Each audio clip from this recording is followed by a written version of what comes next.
Halo, apa kabar? Sesuai dengan judul video ini, maka pada video kali ini kita akan ngebahas tentang chart of account pada modul keuangan atau modul accounting.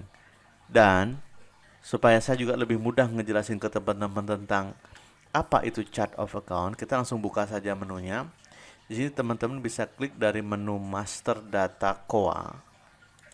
Nah, ini saya sebutnya Master Data COA, chart of account, tapi sebagian orang menyebutnya dengan COA, boleh-boleh saja, mau COA mau COA, intinya adalah chart of account. Kemudian jika teman-teman yang nonton video ini adalah dengan latar pendidikan akuntansi atau ekonomi, saya rasa tidak asing lagi ya dengan istilah chart of account. Tapi kalau teman-teman yang nonton tidak dengan latar belakang akuntansi atau ekonomi, mungkin pernah belajar, sekarang posisinya lupa-lupa ingat. Tapi oke, berarti di sini kesempatan kita akan ngebahas tentang chart of account untuk rumah sakit. Nah, kali ini juga saya tidak akan menjelaskan secara detail ya, karena itu membutuhkan waktu yang sangat lama. Saya rasa kalau saya ngejelasin secara detail, khawatirnya teman-teman juga menjadi bosan. Jadi kita fokus langsung ngebahas bagaimana menyusun chart of account sesuai dengan kebutuhan rumah sakit. Itu. Termasuk definisi saya tidak ngebahas di sini karena soal definisi saya rasa teman-teman nanti bisa cari saja referensinya di internet. Sangat banyak sekali referensi yang mengulas tentang chart of account ini. Saya contohkan saja misal. Di sini langsung ada chart of account adalah gitu kan. Nah, nanti akan keluar banyak sekali website yang menjelaskan tentang chart of account. Ya, teman-teman secara definisi boleh baca-baca di internet. Tapi kita akan ngebahas spesifik bagaimana menyusun chart of account sesuai kebutuhan rumah sakit. Oke, bahasa sederhananya chart of account kalau dalam bahasa Indonesia itu akun ya. Akun. Untuk apa dia kita buat? Jadi akun itu kita susun untuk membuat klasifikasi atau pengelompokan pencatatan supaya nanti kita lebih mudah membaca laporan. Itu tujuan sederhananya kira-kira seperti itu, tujuan akhir dari kenapa kita perlu menyusun akun atau menyusun chart of account, yaitu untuk membuat kelompok-kelompok pencatatan. Kelompok-kelompok pencatatan. Jadi nanti semua aktivitas pencatatan itu kan banyak sekali nanti yang akan terjadi ya, pencatatan di rumah sakit itu kan yang berkaitan dengan penerimaan, pengeluaran. Nah, nanti laporan akhirnya itu sudah terkelompok-kelompok ke dalam akun-akun yang sudah kita tetapkan. Itu bahasa sederhananya kira-kira seperti itu.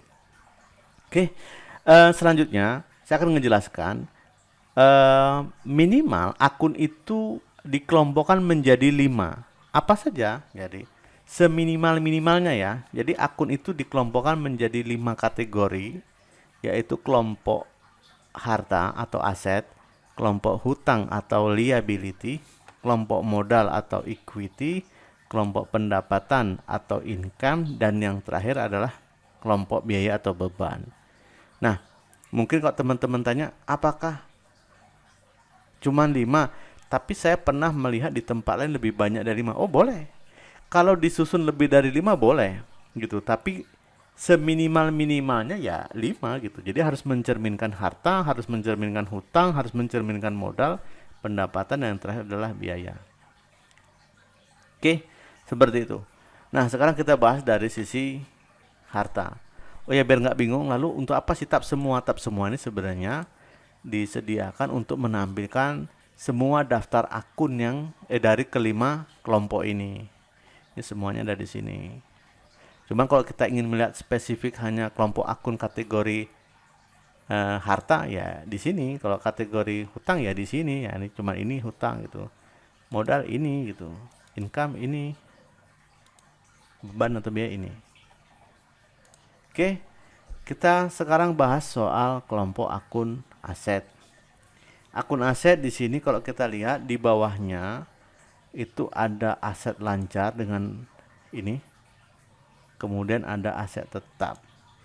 Kemudian di sini ada aset tak berwujud atau aset lain.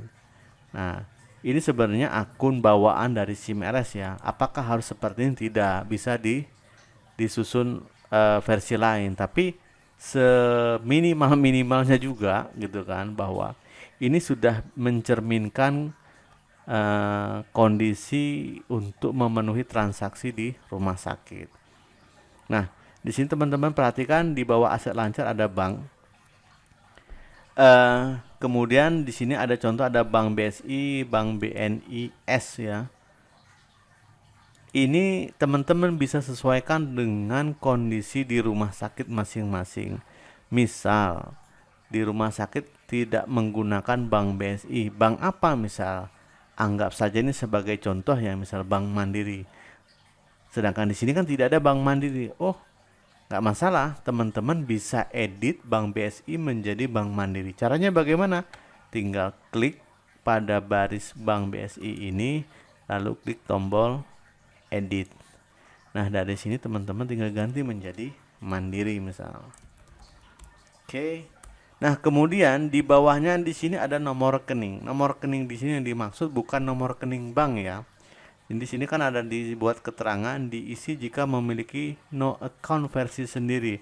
Artinya, jika di rumah sakit data chart of account atau akun rekening transaksi akuntansinya itu memiliki nomor sendiri, maka teman-teman bisa memasukkan di sini nomornya. Jadi ini nomor rekening yang di sini tuh bukan nomor rekening bank, tapi nomor rekening akun versi rumah sakit.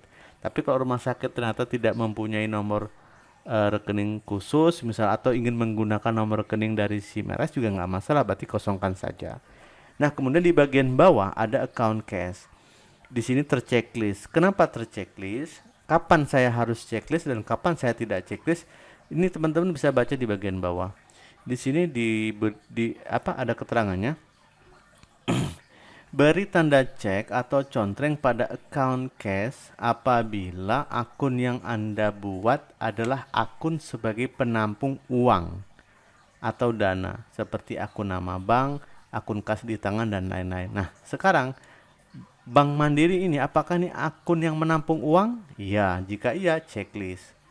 Nah, nanti kalau sudah kita simpan. Nah, di sini tadi dari Bank BSI sudah berubah menjadi Bank Mandiri. Nah, account cash karena tadi kita checklist, makanya di sini ada gambar seperti gambar uang. Ini mencerminkan ini adalah akun yang nantinya diisi dengan nilai uang cash. Nah, gitu juga dengan Bank BNIS nih ya, ini contohnya.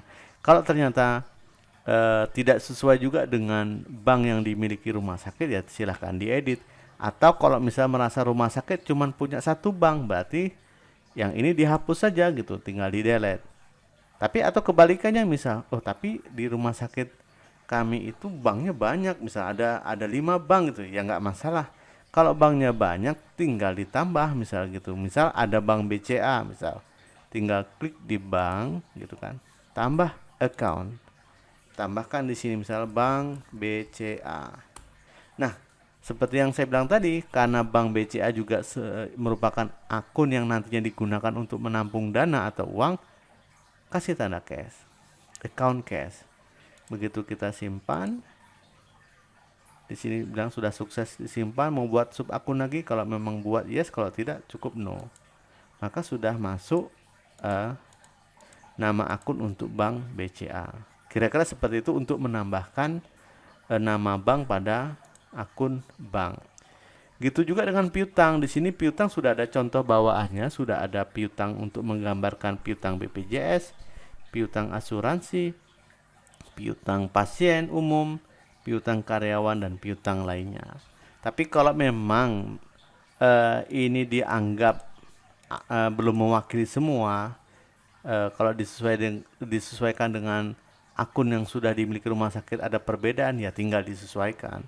Tapi ya secara default atau standarnya, menurut saya ini sudah mewakili dari semua kondisi piutang yang terjadi di rumah sakit. Piutang itu adalah uang gitu kan, uang rumah sakit yang belum dibayarkan, masih sama orang lain atau masih sama pihak lain itu.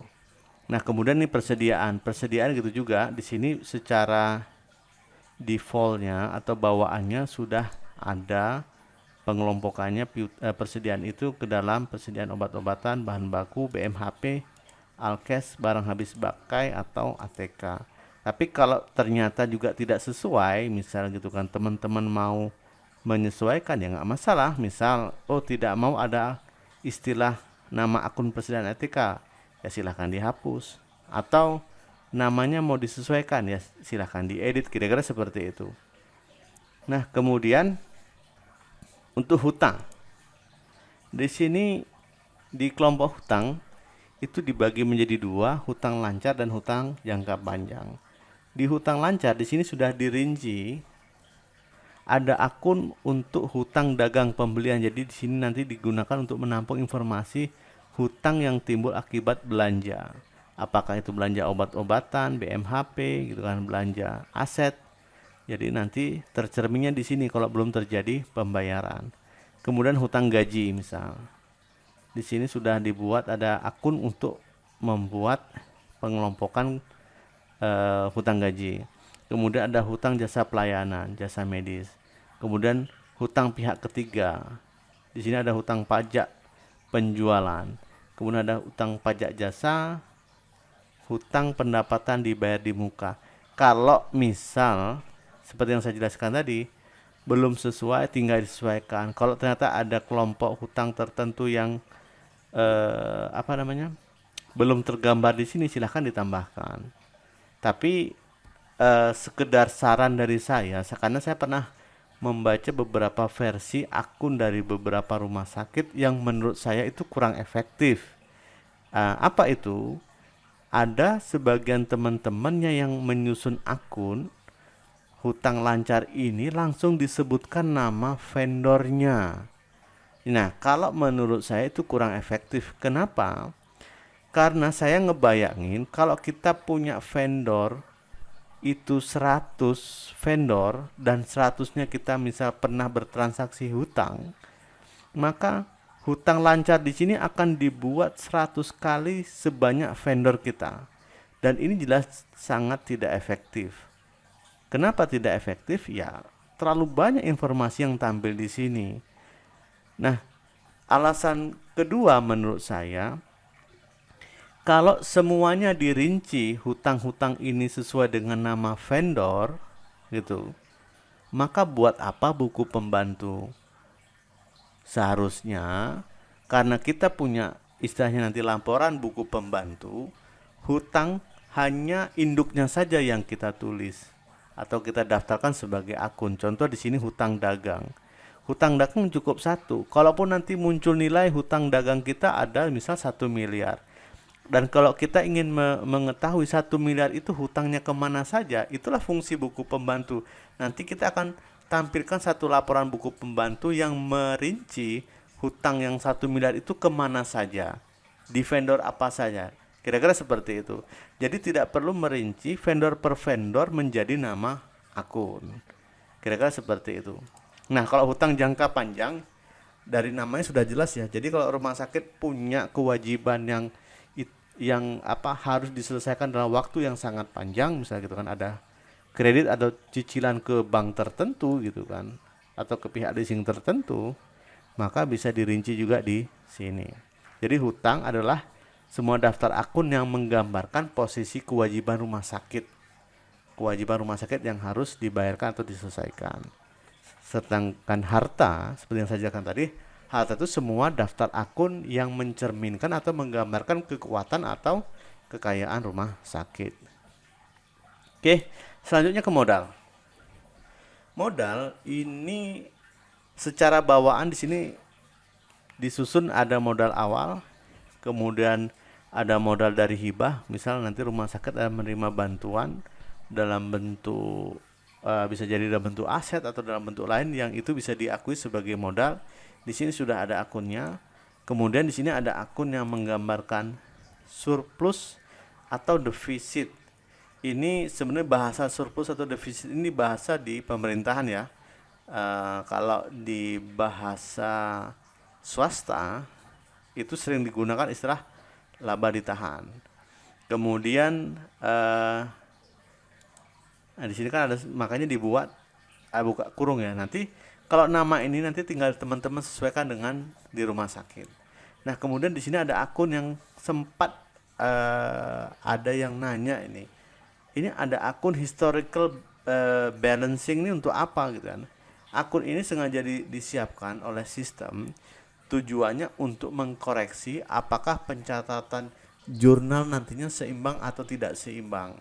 Kalau dia seimbang, nanti seharusnya nilai historical balancing ini nilainya 0. Jadi kalau tidak 0, ini mengindikasikan ada jurnal dari sisi debat dan kreditnya tidak seimbang.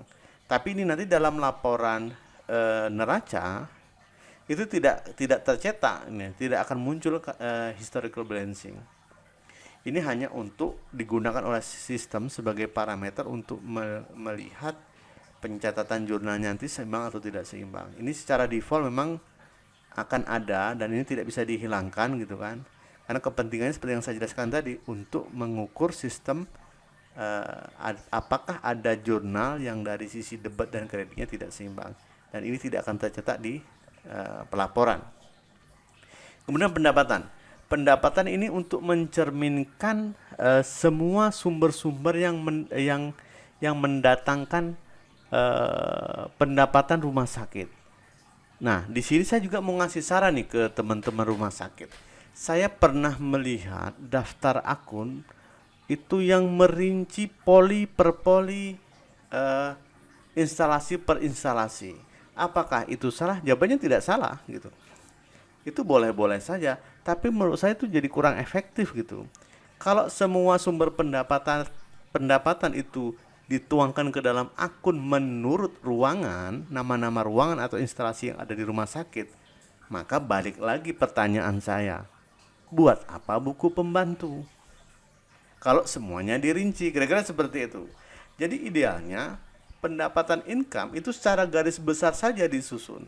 Di sini bawaannya kami sudah menyusunnya menjadi pendapatan layanan rawatan misal. Di sini dibagi atas rawat jalan IGD, rawat jalan poliklinik, dan rawat inap. Nah, kalau teman-teman nanti misal mau melihat pendapatan yang menurut poliklinik gitu, misal di sini kan ada pendapatan rawat jalan poliklinik. Misal totalnya 300 juta misal totalnya nanti munculnya. Tapi 300 juta tuh pengen tahu poli penyakit dalam sumbangnya berapa, poli penyakit bedah berapa, poli penyakit jantung berapa. Nah, itu nanti akan disajikan laporannya melalui buku pembantu. Jadi tidak perlu kita rinci ke dalam nama akun sebagai akun pendapatan. Tapi ya balik lagi seperti yang saya bilang, kalau teman-teman ingin mengurai akun pendapatan itu berdasarkan nama-nama instalasi atau ruangan, ya boleh-boleh saja, walaupun pendapat saya itu kurang efektif. Oke, di sini teman-teman bisa baca apakah semua akun di sini sudah mewakili kondisi penerimaan di rumah sakit. Jika sudah, maka ya tidak perlu ditambah. Tapi kalau memang ada hal yang menurut rumah sakit perlu ditambahkan, ya tinggal disesuaikan. Itu. Terakhir adalah kelompok biaya atau beban. Ini nanti digunakan untuk mendaftarkan semua akun yang nantinya mencerminkan pos-pos pengeluaran rumah sakit. Kemana saja uang atau beban yang dikeluarkan oleh rumah sakit.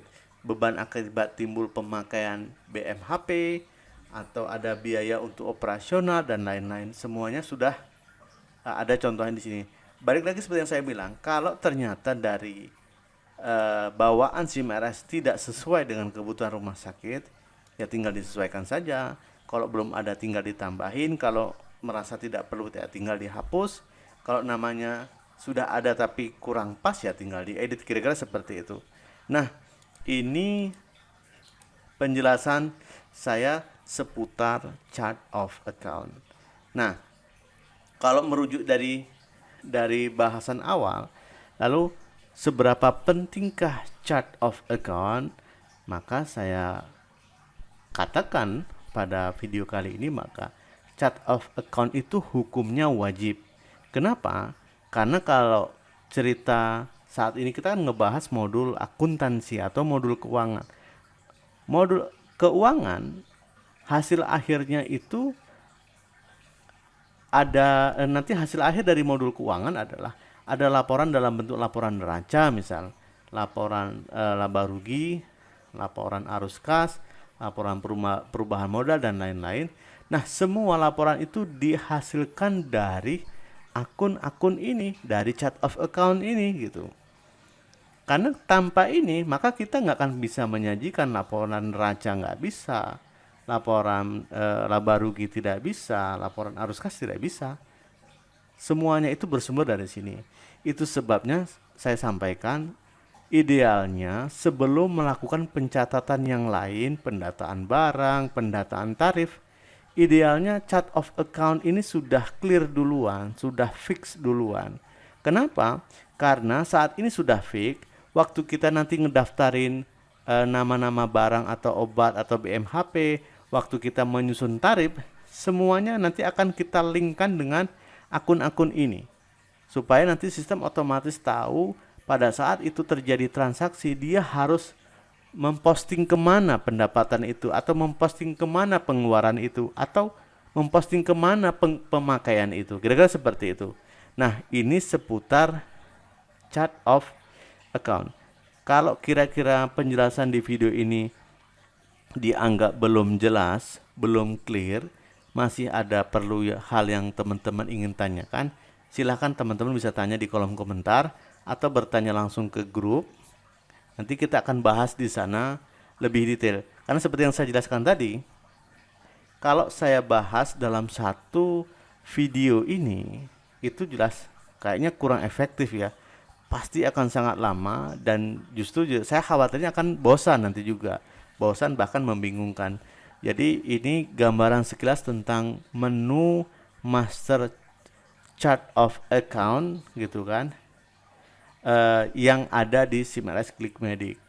Jadi balik lagi, kalau nanti hasil penjelasan dari video ini dianggap kurang jelas atau teman-teman masih ada yang bingung atau masih ada sesuatu yang meragukan, silahkan ditanyakan, bisa tanyakan di kolom komentar atau bertanya langsung di grup yang sudah kita sediakan. Oke, kira-kira seperti itu. Nanti kita akan bahas menu-menu yang lainnya pada video tutorial berikutnya. Sekali lagi terima kasih. Oke, sekali lagi terima kasih dan sampai ketemu di seri video berikutnya.